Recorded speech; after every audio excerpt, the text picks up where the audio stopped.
Ok, aquí estamos de nuevo. Vamos ahora a plantear una apertura o una defensa muy popular, muy sólida. Al blanco le va a costar conseguir espacio o conseguir incluso alguna ventaja. Una apertura que inicialmente se jugó con objetivos agresivos. La defensa Petrov, de un jugador ruso del siglo XIX.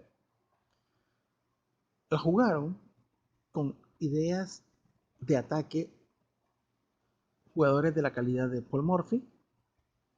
La jugó como parte de su repertorio habitual Harry Nelson Pilbrush, que vamos a ir viendo, o pueden ir a buscarlo en la enciclopedia de aperturas.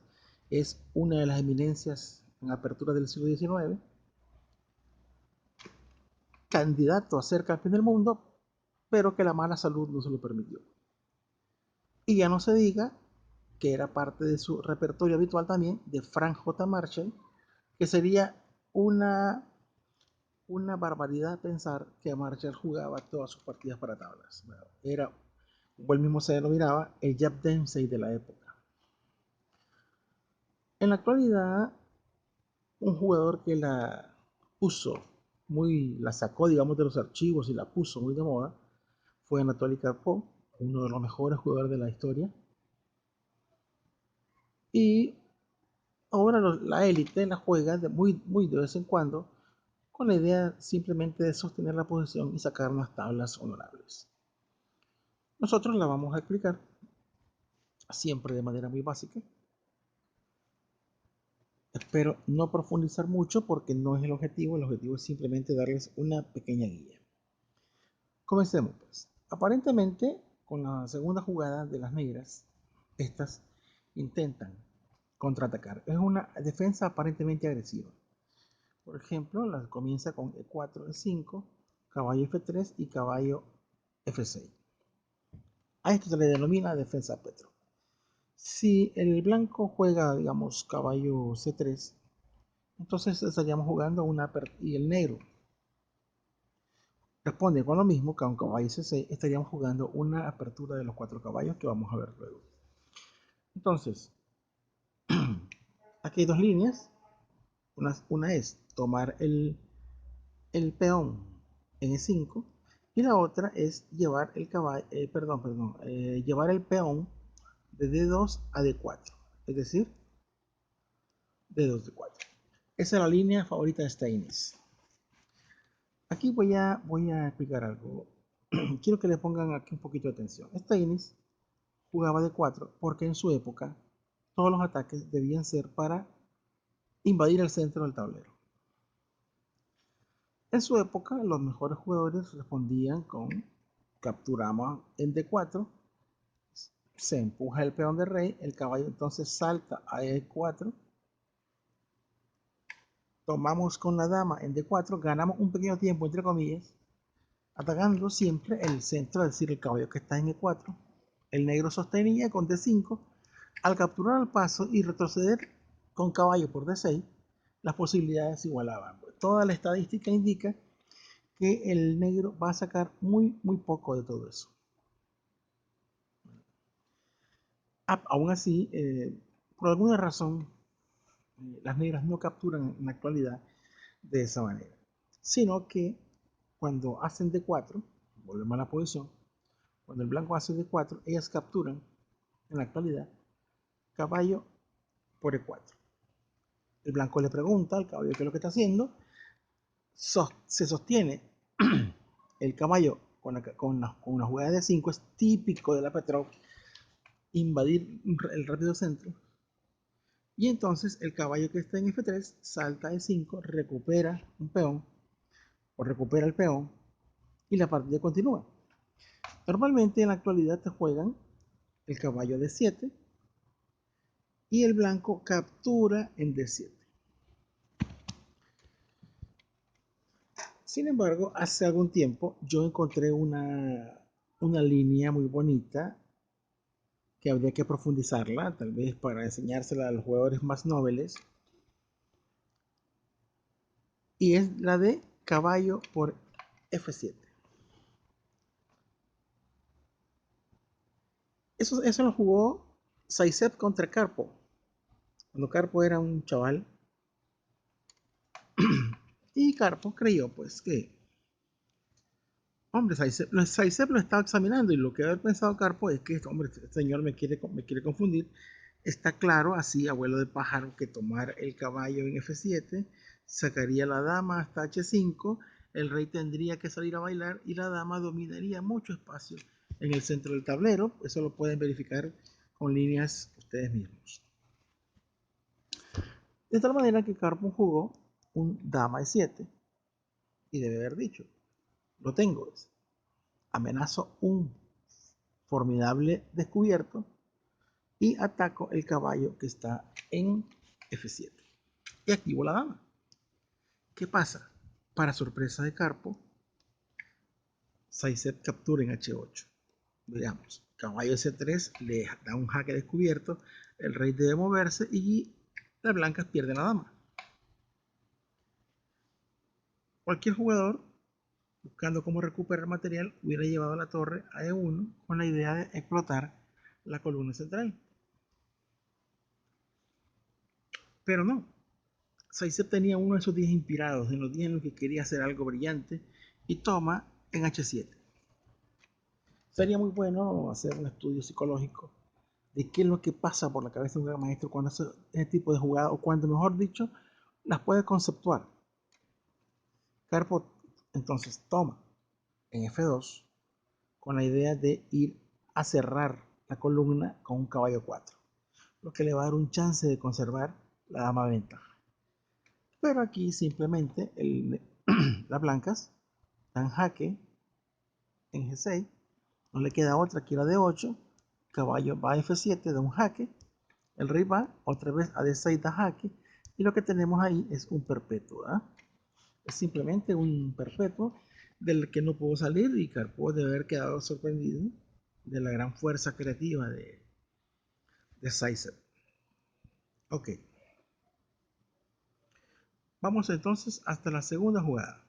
Caballo F6, acaban de hacer las negras. En esta posición, bueno, capturamos en E5, D6, siempre se le pregunta al caballo para que retroceda, con la esperanza de que retroceda. Aquí también debo destacar que existe una línea que la vamos a ver cuando entremos en detallitos más específicos, que el sacrificio del caballo en F7, y es la denominada variante Coramch. No sé si lo pronuncio bien, Coragne, no sé. Bueno, en este punto con D6 el caballo retrocede a F3 y el negro recupera el material. Caballo por E4. Van al centro las blancas con D4. D5 y una vez más el alfil se desarrolla y el enroque ya está listo para las blancas. En esta posición, la mejor jugada es alfil E7.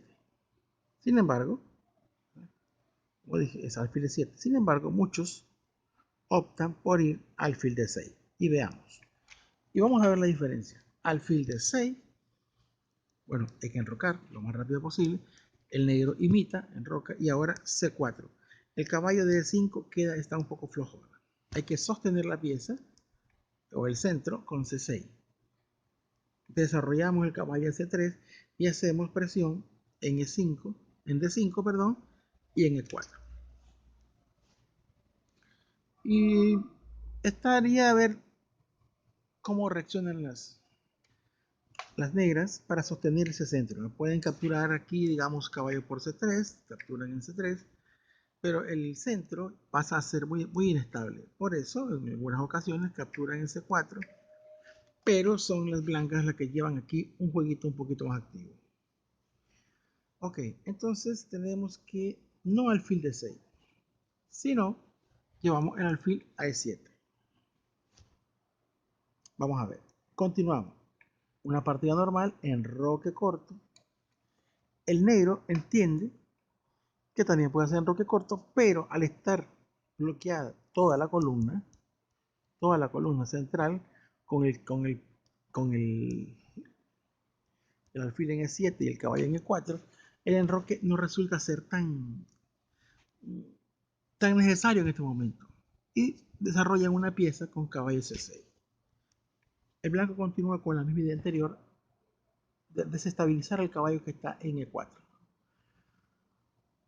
Si el negro retrocede, entonces el blanco va a poder hacer C5 y congela todo el flanco de la dama, porque el alfil de E7 no va a tener mucho juego. Entonces, en lugar de ir con caballo a F6, levanta y lo pone en B4, atacando el alfil. Esta es una posición que estuvo muy de moda hace muchos años.